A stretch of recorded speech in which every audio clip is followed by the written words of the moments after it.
اعوذ باللہ من الشیطان الرجیم بسم اللہ الرحمن الرحیم اللہم صلی علی سیدنا محمد معدن الجود والکرم وآلہ وسلم۔ سامعین و ناظرین اکرام، السلام علیکم ورحمۃ اللہ وبرکاتہ۔ آج ہمارا موضوع یہ ہے کہ دل کی صفائی کا طریقہ، یعنی دل کی صفائی کیسے ہوگی۔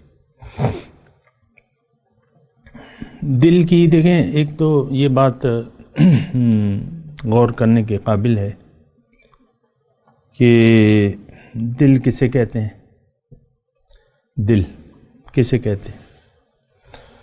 دل کے متعلق جو ہے حضور صلی اللہ علیہ وسلم نے فرمایا ہے کہ ہر چیز کے لیے ایک الا ان فی الجسد مضغہ اذا صلحت صلحت الجسد کلہ وَإِذَا فَسَدَتِ الْجَسَدُ كُلُّ۔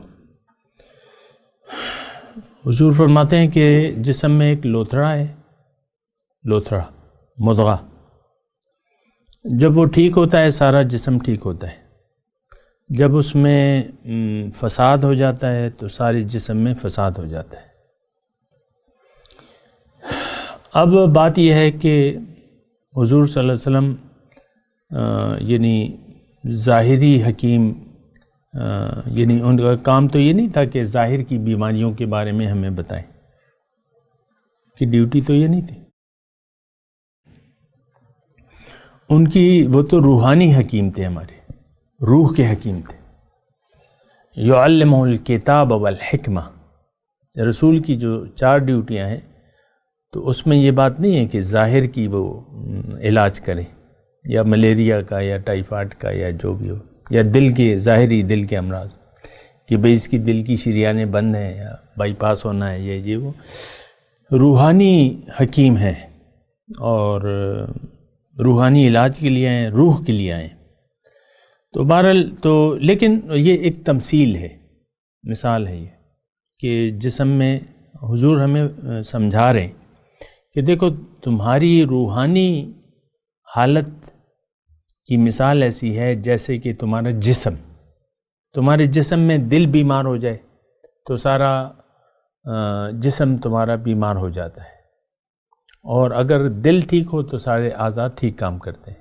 آپ کو معلوم ہے دل کی ہماری جو ہے بنیادی حیثیت ہے، اس کے بغیر انسانی جان باقی رکھنا باقی نہیں ہے۔ آپ کا ایک ہاتھ کٹ جائے، ایک آنکھ ضائع ہو جائے، کانوں کی سماعت چلی جائے، پاؤں کٹ جائے تو انسان زندہ تو رہتا ہے نا۔ لیکن اگر ایسا ہو کہ دل نہ ہو تو اس کے بغیر ہم سوچ بھی نہیں سکتے۔ اسی طرح جیسا کہ ہمارا ظاہر کا دل ہے، اسی طرح ہمارا باطنی دل بھی ہے۔ یہ دل کیا ہے؟ یہ ظاہر کا بھی ایک مرکزہ ہے، اسی طرح ہمارا روح کا بھی دل ہے، قلب اسے کہتے ہیں۔ یعنی قلب، دل ہم کہتے ہیں اردو میں، اور قلب، دل کو عربی زبان میں قلب کہا جاتا ہے۔ تو یہاں مجھے وہ صوفیہ کی بات یاد آ رہی ہے، یا تو یہ قلب ہوگا یا قلب ہوگا دل یا تو قلب ہوگا یا تو قلب ہوگا قاف سے، اور یا کاف سے ہوگا قلب، تو دونوں کے معنی بہرحال۔ تو میں آپ سے یہ کہہ رہا ہوں کہ دل، ہمارا جو دل ہے اس کو ذرا محسوس کریں۔ افسوس سے یہ کہنا پڑتا ہے کہ ہم ظاہر کے بارے میں تو جانتے ہیں لیکن اپنے باطن سے غافل ہیں، اور غافل رہنا چاہتے ہیں یہ بھی ایک مصیبت ہے، غافل رہنا چاہتے ہیں۔ کوئی بات نہیں، ہو جائیں گی۔ آپ دیکھیں نیک کاموں کو آپ کس طرح ٹالتے رہتے ہیں، یعنی انسان، آج کا انسان ہو جائے گا، کر لیں گے، اور وہ اس میں عمر گزر جاتی ہے یہاں تک کہ وہ پھر دل کا عارضہ، یقینی وہ ظاہری قلب کا عارضہ بھی آ جاتا ہے۔ تو یہ ہے کہ جس طرح ہمارا ظاہری وجود ہے، اسی طرح میں آپ سے گزارش کرتا ہوں اپنے باطنی وجود کو بھی محسوس کریں۔ اصل وجود آپ کا باطن کا ہے، اور اس پہ کافی سارے ایسے روشن دلائل موجود ہیں کہ آپ یعنی انسان یقین کر لیتا ہے۔ عقلی دلائل ہیں، عقلی دلائل ہیں، یہ نہیں کہ ایسے وہ نظر نہ آنے، نہیں، یہ سورج، چاند، ستارے، سمندر، یہ ہوا، یہ کائنات اللہ تعالیٰ نے میرے لیے بنائی ہے۔ اس بات سے آپ اختلاف کر ہی نہیں سکتے کہ اس کائنات کا مرکزہ میں ہوں، اکیلا میں۔ یہ بات تو آپ یعنی یہ عام انسان تو یہ سوچ ہی نہیں سکتا۔ وہ کہتا ہے یار میں تو ایک غریب آدمی ہوں، مجھے رہنے دو، میں نہیں ہوں، اور ہوں گے۔ یہ ہماری بیماری بھی ہے نا، کہتے نہیں میں نہیں اور۔ آپ دیکھیں زمانے کی شکایت آپ لوگ کرتے رہتے ہیں نا، لوگوں کی شکایت، زمانے کی شکایت، یہ وہ کرتے رہتے ہیں۔ کبھی آپ نے اپنی بیماری کسی کو نہیں بتائی، کیوں؟ کہ آپ کہتے ہیں میں تو بیماری نہیں ہوں۔ اپنے آپ کو ہر ایک انسان ہوشیار اور سمجھدار سمجھتا ہے کہ نہیں؟ عام طور پہ آپ دیکھیں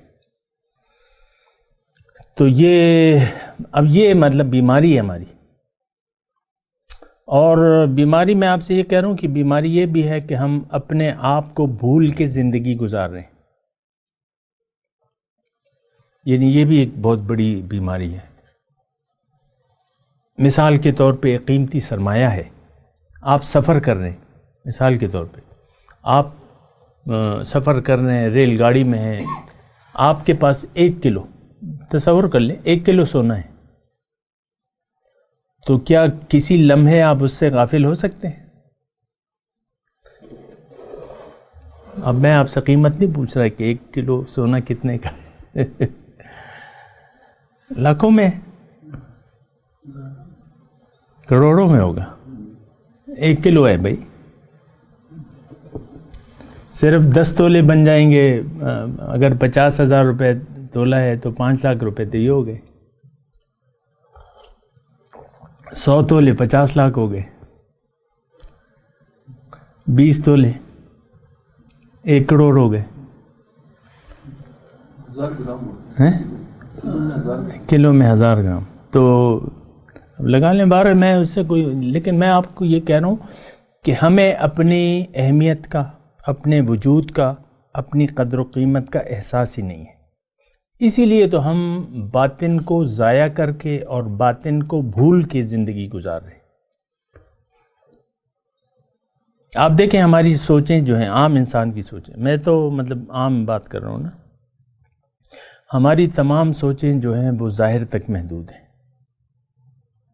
اب گھر میں جو خاتون خانہ بیٹھی ہوئی ہے، اس کے مسائل آپ کو پتہ ہے کہ اس کے مسائل کیا ہیں۔ کام بہت ہے، میرے پہ بڑا کام ہے زور کا، میری ساس جو ہے مجھ سے بڑا کام لیتی ہے، مجھ پہ بڑا ظلم کرتی ہے، مثال کی طور ساس کے کیا مسائل ہیں وہ آپ کو معلوم ہے۔ پھر خواتین کو اپنے شوہروں سے کتنی شکایت ہوتی ہیں، کیونکہ وہی ایک شخصیت ہوتا ہے گھر میں، اور ساری شکایت، سارا غصہ تو اسی پہ ہوتا ہے۔ تو آپ یہ میں ایک مثال دے رہا ہوں کہ ہماری سوچ صرف ظاہر تک ہے، اصل وجود کو ہم بھلا کے زندگی گزار رہے ہیں، اور یہ بڑا مطلب وہ ایک نقصان دہ فعل ہے۔ آپ اپنی قیمتی چیز کو بھول ہی جائیں۔ وہ 1 کلو میں آپ کو سفر میں سونے کی مثال دے رہا تھا کہ آپ سفر کر رہے ہیں، کلو سونا ہے، کروڑوں روپے کا ہے، لیکن وہ آپ کو پتہ ہی نہیں ہے، یعنی آپ کو احساس ہی نہیں ہے اپنی روح کا۔ آپ کی روح کتنی قیمتی چیز ہے، اس کی تو مثال نہیں ہے، اس کی قیمت کی مثال نہیں ہے،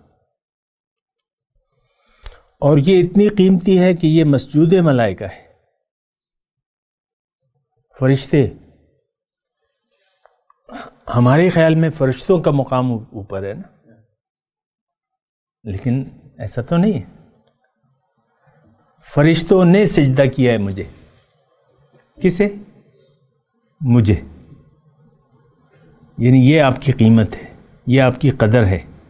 فسجد الملائکۃ کلہم اجمعون، تمام فرشتوں نے، سب فرشتوں نے سجدہ کیا مل کے. اس میں جبرائیل امین بھی ہے، مجھے، روح کو. تو بہرحال میں آپ کو یہ کہہ رہا ہوں کہ ظاہر کو بھلا کے، اپنے اصل کو بھلا کے نہیں، ظاہر کو نہیں، باطن کو بھلا کے، اپنی حقیقت کو بھلا کے زندگی گزارنا بہت بڑے نقصان کا سودا ہے. یہ میں آپ کو واضح طور پہ بتا رہا ہوں، اور بات کریں گے انشاءاللہ اگلی نشست.